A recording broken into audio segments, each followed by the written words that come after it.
وزیر فائنانس ہریش راؤ نے برہمی کا اظہار کرتے ہوئے کہا کہ مرکز نے تلنگانہ سے کیے گئے وعدوں کا احترام نہیں کیا ہے۔ انہوں نے کہا کہ تلنگانہ کے لیے مودی حکومت نے کچھ نہیں کیا، ITIR کو منسوخ کر دیا گیا، ورنگل کی کوچ فیکٹری کی بھی منظوری نہیں دی گئی، بیارم میں اسٹیل فیکٹری کا کام بھی نہیں کروایا گیا۔ ضمانت روزگار مزدوروں کی حاضری میں بھی تبدیلی کی گئی ہے، اس اسکیم کے فنڈز کی منتقلی کی بھی کوشش کی گئی ہے۔ انہوں نے کہا کہ گیس سبسڈی میں بھی کمی کر دی گئی ہے، جس سے گھریلو خواتین کو مشکلات کا سامنا کرنا پڑ رہا ہے۔ صدر PCC ریونت ریڈی نے پارٹی چھوڑنے پر کومٹ ریڈی راجگوپال ریڈی کو شدید تنقید کا نشانہ بنایا اور کہا کہ وہ اصول سے عاری ہیں، انہیں شرم نہیں ہے۔ انہوں نے میڈیا سے بات کرتے ہوئے پارٹی کی تبدیلی کی اطلاعات پر شدید برہمی کا اظہار کیا۔ انہوں نے ایک سوال کے جواب میں کہا کہ 2023 میں کانگریس ریاست میں برسر اقتدار آئے گی، پارٹی کو برسر اقتدار لانے کی ان کی ذمہ داری ہے۔ انہوں نے کہا کہ 10 سال تک کانگریس کے برسر اقتدار آنے کے بعد تلنگانہ کی تعمیر نو کی جائے گی۔ RTC میں ہمدردانہ بنیادوں پر تقررات اندرون 3 ماہ کیے جائیں گے، جس کے لیے RTC تیاری کر رہا ہے۔ اسی کے حصے کے طور پر فی الحال اضلاع کی بنیادوں پر آنے والی درخواستوں سے اہل افراد کے انتخاب کے عمل میں تیزی پیدا کر دی گئی ہے۔ کرونا کے سبب RTC کے 430 ملازمین کی موت ہوئی، ان میں ڈیوٹی کے دوران مرنے والے ملازمین، بیماری سے مرنے والے ملازمین، میڈیکل انفٹ ملازمین بھی شامل ہیں، جن کے افراد خاندان کو ملازمتیں دی جائیں گی۔ شہر حیدرآباد میں مسلسل بارش اور پھر جڑواں ذخائر آب میں اضافے کے پیش نظر موسی ندی میں پانی خارج کیا گیا تھا، جس کے بعد سیلاب کی صورتحال پیدا ہوئی تھی۔ موسی ندی سے بھی پانی بہہ رہا تھا اور پانی کے بہاؤ کو دیکھتے ہوئے چادر گھاٹ موسی رام باغ پل کو بند کیا گیا تھا۔ شہر میں اب جبکہ بارش کا سلسلہ تھما ہوا ہے اور موسی ندی کے پانی کے بہاؤ میں بھی کمی آئی ہے، GHMC اور متعلقہ محکموں کی جانب سے راحتی اور صاف صفائی سمیت مرمتی کام زور و شور سے جاری ہیں۔ موسی ندی سے پانی کے بہاؤ کے بعد سڑکوں پر دونوں جانب کوڑے کرکٹ کے انبار لگے ہوئے تھے اور علاقے میں ایک تعفن پھیلا ہوا تھا، جس سے راہگیروں کو مشکلات پیش آ رہی تھی۔ GHMC عملے کی جانب سے آج کچرے کی نکاسی اور صاف صفائی کے اقدامات کیے گئے۔ ملک میں منکی پاکس کے معاملات میں اضافہ ہو رہا ہے، جس کے پیش نظر ڈاکٹرز نے عوام پر زور دیا کہ وہ چوکس رہیں۔ چھوٹے بچوں کے جسم پر خراش کے نشانات پر فوری انہیں دواخانوں سے رجوع ہونے کا مشورہ دیا گیا ہے۔ بخار، اعضا شکنی کی بشمول ہاتھوں اور پیروں پر لال دھبوں کے ساتھ خراش کے ساتھ کئی والدین اپنے بچوں کو دواخانوں سے رجوع کر رہے ہیں۔ ڈاکٹرز نے واضح کیا کہ ایسی علامات منکی پاکس نہیں ہو سکتی۔ ڈاکٹرز نے کہا کہ یہ چکن پاکس یا منکی پاکس نہیں بلکہ ہینڈ فٹ ماؤتھ ڈیزیز ہے۔ پہلے دن 100 تا 101 بخار ہوتا ہے، اگلے دن جسم پر چھالے اور خراش ہوتی ہیں۔ ایسی صورت میں فوری طور پر بچوں کو ڈاکٹر سے رجوع کیا جائے۔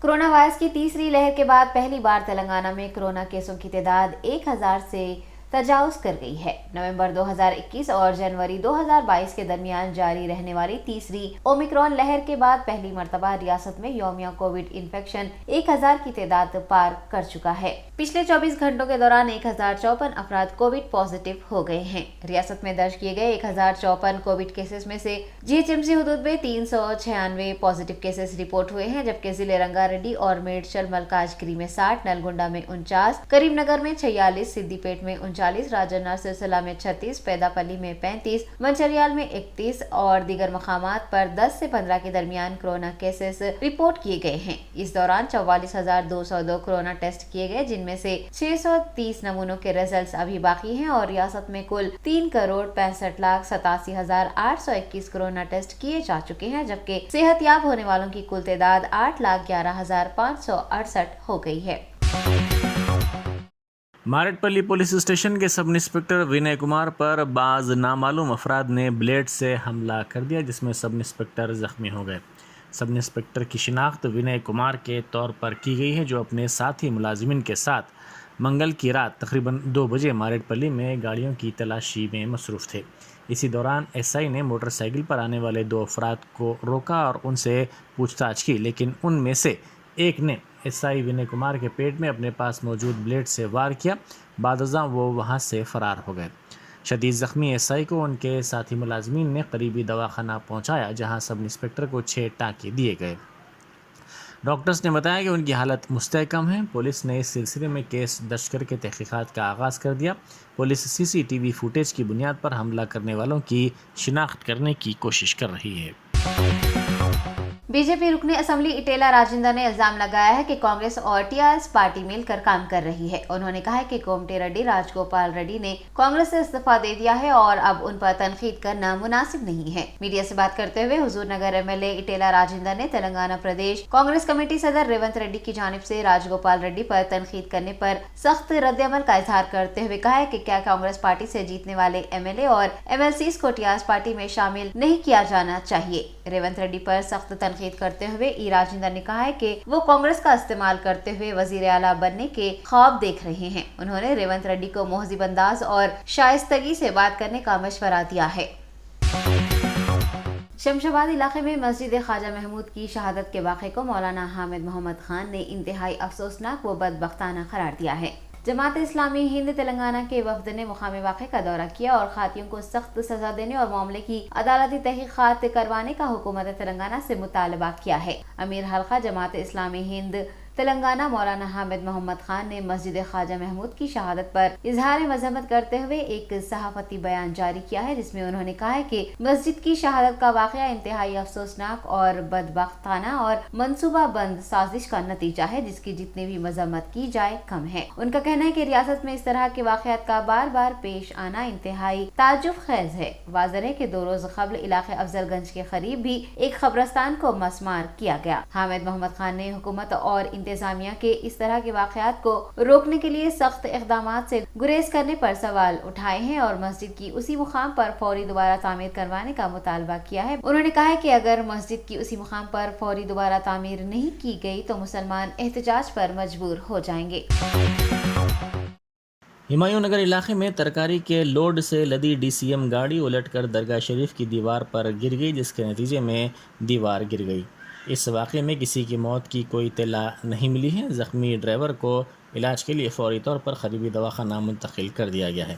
Humayun Nagar police fire brigade کے ساتھ اطلاع ملتے ہی وہاں پہنچی اور جے سی بی کی مدد سے ڈی سی ایم کو وہاں سے ہٹایا۔ اس واقعے سے کچھ دیر کے لیے اس مصروف علاقے میں ٹریفک جام ہو گئی، جس کی وجہ سے عوام بالخصوص گاڑی سواروں کو شدید مشکلات کا سامنا کرنا پڑا۔ مزید جہیز کے لیے مسلسل ہراسانی پر ایک خاتون نے خودکشی کر لی۔ یہ واقعہ بالاپور پولیس اسٹیشن کے شاہین نگر زبیدی کالونی میں پیش آیا۔ 29 سالہ فردوس انصاری کی شادی 1.5 سال پہلے محمد سلطان سے ہوئی تھی۔ شادی کے بعد سے ہی سسرالی رشتہ داروں کی جانب سے ہراسانی اور مزید جہیز کا مطالبہ کیا جا رہا تھا، جس سے تنگ آ کر خاتون نے کل اپنے مکان میں پھانسی لے کر خودکشی کر لی۔ شادی کے موقع پر جہیز کے ساتھ ساتھ 50,000 روپے نقد رقم بھی دی گئی تھی، لیکن مزید جہیز کے لیے ہراسانی کا سلسلہ کیا جا رہا تھا۔ فردوس انصاری نے اپنے والدین کے مکان میں پھانسی لے کر خودکشی کر لی۔ اطلاع ملتے ہی بالاپور پولیس وہاں پہنچی، جس نے لاش کو پوسٹ مارٹم کے لیے دواخانہ عثمانیہ بھیج دیا۔ پولیس نے اس سلسلے میں کیس درج کر کے تحقیقات کا آغاز کر دیا۔ بالانگر ایس او ٹی اور شامیر پیٹ پولیس نے مشترکہ کارروائی کرتے ہوئے ایک بین ریاستی منشیات کے ریکٹ کا پردہ فاش کیا ہے۔ پولیس نے 350 کلو گانجا ضبط کر لیا ہے اور 6 افراد کو حراست میں لیا ہے۔ اس ٹولی کا تعلق ریاست مہاراشٹر سے ہے۔ پولیس نے بتایا کہ رودھان سنگھ چوہان اڑیسہ کے مقامی منشیات فروشوں سے گانجا خریدتا اور اپنے ساتھیوں کی مدد سے حیدرآباد کے راستے مہاراشٹر کے شولاپور میں گانجا اسمگل کرتا۔ بتایا گیا ہے کہ چوہان نے پیر کے روز اڑیسہ میں شیر پلی ایجنسی کے جنگلاتی علاقے کے ایک دور دراز کے مقام پر 2 کاروں میں 350 کلو گرام چرس لے کر شولاپور کے لیے روانہ ہوا تھا۔ تلنگانہ ریاست میں منشیات کی اسمگلنگ پر سخت نظر رکھنے کے سبب یہ ٹولی شامیر پیٹ کے راستے شہر میں داخل ہوئی، تاہم ایک اطلاع ملنے پر پولیس نے انہیں پکڑ لیا۔ میڈچل ملکاجگری میں نامعلوم افراد نے قومی بینک کے اے ٹی ایم سینٹر کو نقصان پہنچانے کی کوشش کی۔ آج صبح کے اولین ساعتوں میں بعض افراد کا گروپ وویکانند جنکشن کے قریب واقع اس اے ٹی ایم کے قریب کار میں پہنچا اور اے ٹی ایم کے اس حصے کو کھولنے کی کوشش کی جس کے ذریعے کرنسی نوٹس باہر آتی ہیں، تاہم پولیس کی پیٹرولنگ کرنے والی گاڑی کے ایک سٹاف رکن نے ان کو دیکھ لیا اور ایک شخص کو پکڑ لیا، جبکہ دیگر فرار ہونے میں کامیاب رہے۔ میڈیچل پولیس نے اس سلسلے میں ایک کیس درج کر کے تحقیقات کا آغاز کر دیا۔ خادم حرمین شریفین عبد الرحمن السدیس نے خانہ کعبہ کے قریب لگائی گئی رکاوٹوں کو ہٹانے کے احکام جاری کیے ہیں تاکہ اس کے ذریعے طواف کعبہ کرنے والوں کو سہولت ہو سکے۔ ان احکامات پر فوری اثر کے ساتھ عمل کیا گیا ہے۔ اس کے ساتھ ہی طواف کعبہ کے لیے مزید آسانیاں پیدا کر دی گئی ہیں، جس سے عمرہ کے لیے آنے والوں کو کافی سہولت ہو رہی ہے۔ ایک تیلگو یوٹیوبر کے مکہ مکرمہ میں داخل ہونے کے دعوے نے نیا تنازع کھڑا کر دیا ہے۔ تفصیلات کے مطابق ایک یوٹیوبر نے دعویٰ کیا ہے کہ اس نے سعودی عرب میں مکہ مکرمہ کا دورہ کیا ہے۔ یوٹیوبر کے اس دعوے سے ایک نیا تنازع پیدا ہو گیا ہے اور کئی افراد نے سعودی قوانین کی خلاف ورزی کرنے پر اس کے خلاف کارروائی کا پرزور مطالبہ کیا ہے۔ روی پربھو نے ایک لائیو چیٹ میں یہ دعویٰ کیا تھا کہ وہ مکہ میں داخل ہوا ہے اور اس نے اپنے موبائل پر ایک تصویر بھی دکھائی جس میں وہ کعبۃ اللہ کے قریب ہاتھ اٹھائے دعا کے لیے کھڑا دکھائی دے رہا ہے۔ ایک اور ویڈیو کلپ میں اس نے انکشاف کیا ہے کہ مکہ مکرمہ کے داخلی راستے پر اسے کچھ قرآنی آیات سنانے کو کہا گیا اور جب اس نے تلاوت کی تو اسے اجازت دے دی گئی۔ روی پربھو کے اس اقدام کی سوشل میڈیا صارفین سخت مذمت کر رہے ہیں۔ ایک ٹویٹر صارف نے سعودی حکام کو ٹیگ کرتے ہوئے روی کے خلاف مکہ مکرمہ میں داخل ہونے کے لیے جعلی مسلم سرٹیفکیٹ استعمال کرنے پر کارروائی کا مطالبہ کیا ہے۔ نائب صدر جمہوریہ وینکیا نائیڈو نے ارکان پارلیمان اور دیگر عوامی نمائندوں سے آزادی کا امرت مہوتسو اور قومی پرچم سے جذباتی تعلق کا پیغام عوام تک پہنچانے کی اپیل کی ہے۔ وینکیا نائیڈو نے آج لال قلعہ تا وجے چوک ارکان پارلیمان کی ہر گھر ترنگا بائیک ریلی کو جھنڈی دکھا کر روانہ کیا ہے۔ اس ریلی کا اہتمام وزارت ثقافت نے ہر گھر ترنگا لہرانے کے متعلق پروگرام سے عوام میں شعور بیداری کے لیے کیا تھا، جو کہ حکومت ہند کی پہل ہے۔ مختلف مرکزی وزراء نے بھی اس بائیک ریلی میں شرکت کی۔ نائب صدر جمہوریہ نے اس پہل پر وزارت ثقافت کی تعریف کی ہے اور جدوجہد آزادی، بہادری اور سماجی ہم آہنگی کی داستانیں سنانے پر بھی زور دیا ہے۔ وزیر صنعت پیوش گوئل، وزیر پارلیمانی امور پرہلاد جوشی، وزیر ثقافت جی کشن ریڈی، وزیر برائے بہبود خواتین و اطفال اسمرتی ایرانی، کھیلوں کے وزیر انوراگ ٹھاکر و دیگر ارکان پارلیمان نے اس تقریب میں حصہ لیا۔